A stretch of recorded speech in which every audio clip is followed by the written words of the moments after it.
Okay, today we're going to be talking about one of the most important and powerful things about dividend growth investing, and that is the growth in the dividend. This might seem pretty basic, but it's actually relatively complicated, and it took me quite a while to fully understand it because the numbers don't seem realistic. But this right here doesn't tell the full story if you don't understand the math behind what's going on.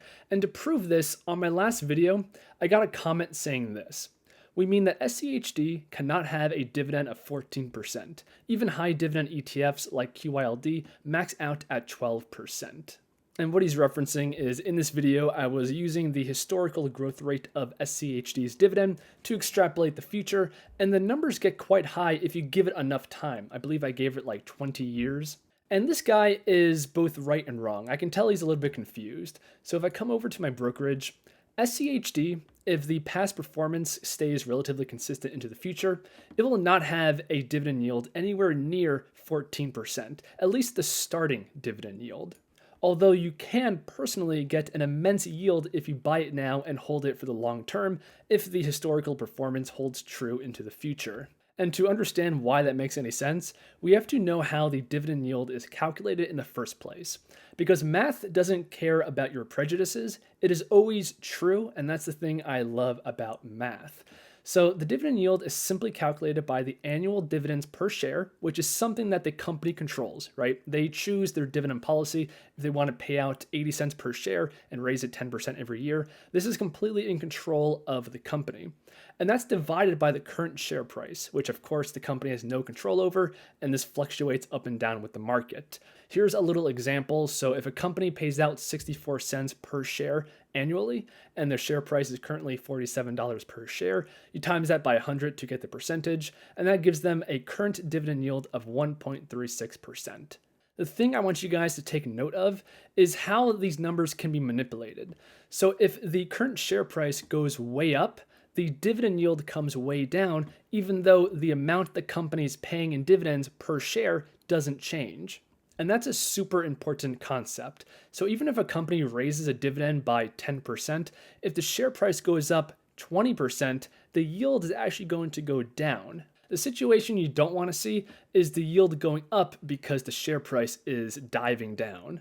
Okay, so now since we know the basics of how the dividend yield is calculated, let's use Johnson & Johnson as an example because they are a dividend king. They've been growing their dividend for 58 consecutive years, so they have a long history for us to look at. So this is the dividend history for Johnson & Johnson, and every year for a long time, it's been going up, and this is set by management. This is their dividend policy.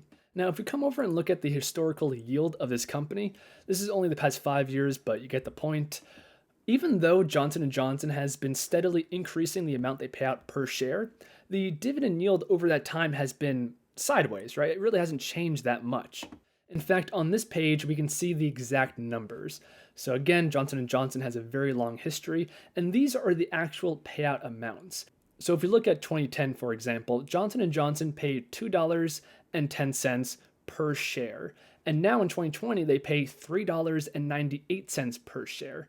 However, the dividend yield in 2010 was 4.6%, and in 2020, it's only 2.5%.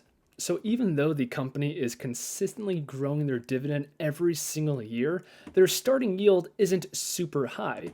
And if we come back to our equation, we can clearly see why that's the case. It's because the share price is appreciating. And because the dividend yield is actually going down, that means the share price appreciation is outpacing the growth in the dividend. But this is when I want to tie it back to the comment on how these dividend stocks and ETFs will never have super high dividend yields. So he's right in terms of the starting dividend yield because of the underlying share price appreciation that's going on. It's keeping the starting yield down. However, if you bought Johnson & Johnson back in 2010, your share price or your cost basis is fixed. For the purposes of calculating your yield on cost, that doesn't go up with the market. So come back to this equation. When calculating your dividend yield after you buy it, you locked in the share price, right? That's your cost basis now. And the only thing that's changing in this equation is the annual dividends per share. So if we come back here, Johnson & Johnson is continuously increasing their payouts per share. So that's how your yield on cost can get astronomically high if you allow it the time to compound. So to boil it down more simply, in case that was confusing, the only thing that's putting downward pressure on the current dividend yield is the share price going up. But once you buy it, you lock in that share price, and then the only thing changing is the amount you're receiving per share in dividends, and that's usually going up with dividend growth companies, meaning that your yield, the yield on cost, is continuously going up. So if I plug in some numbers into a dividend growth calculator, let's simulate Johnson & Johnson. So let's say you buy an initial investment of $5,000 worth of Johnson & Johnson. Right now their dividend yield is 2.5%, roughly speaking. Let's say you don't buy any additional shares. The expected annual dividend increase for Johnson & Johnson is 6%, and the expected annual share price appreciation is roughly 7-8% a year for Johnson & Johnson. So if you extrapolate that out over 10 years, remember, this is a time game. If you can't hold these long term, then you don't get these benefits of compounding. So if we go over this, you have $5,000 worth of Johnson & Johnson shares, and that never changes. Only thing that changes is they increase the dividend every single year. And after 10 years, you have a yield on cost of over 11%. Now, most likely, the starting yield for Johnson & Johnson will not be that high in 10 years because the share price is going up. In fact, we can kind of illustrate this with this calculator. So if I come back up to the top, the annual contribution is 0. We never bought additional shares. But let's say we bought an additional $1,000 per year in Johnson & Johnson shares. And if you recall right here, the expected annual share price appreciation is 7%. So essentially what that means is over the years, our cost basis is going to slowly go up. So if I come down here before I begin that, the yield on cost is 11.6% without buying additional shares and leaving the cost basis as low as possible. So if we come up here, we buy additional shares and calculate it, the yield on cost should be a little bit less. And if we come down here, we can see that's exactly the case because we bought additional shares while the stock price was going up, meaning that the yield on cost that we have went down.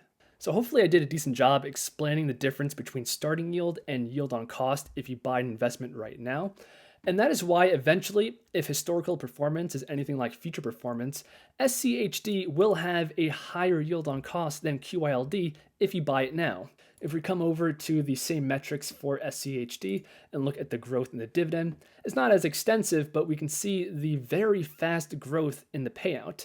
And again, the yield isn't really changing that much because the stock price is constantly going up. But it's the exact same concept. So if you bought 100 shares of SCHD in 2014, you'll be making just over $1 in dividends per share back then. But now, just 6 years later, you'll be making over $2 per share in dividends. So your yield on cost went up significantly, while the starting dividend yield didn't really change at all because of the price appreciation going on. So yeah, I just wanted to clear up that confusion. I know it can be complicated because the starting dividend doesn't really change, but then you have this compounding effect in the background. But that's one of the things I love about dividend growth investing. If you guys are still watching and enjoyed the video, definitely leave it a like, subscribe to the channel, all that YouTube stuff, and I will see you in the next one.